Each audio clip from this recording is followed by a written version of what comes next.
தங்கமே, காரணமின்றி யாரையும் யாரோடும் சேர்ப்பதில்லை காலம்.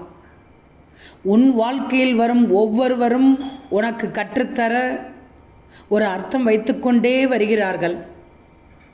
நீ இப்போது சாயியோடு இணைந்திருக்கிறாய் என்றால் அது ஒரு தெய்வீக காரணத்திற்காகத்தான் குழந்தையே. அவரே உன்னை தேர்ந்தெடுத்துள்ளார். அவரை நினைப்பது உன் பாக்கியம் தங்கமே. ஒன்று தெரியுமா? நீ கடந்து போகும் நொடிகளில் வாழ்வது மட்டும் வாழ்க்கை இல்லை.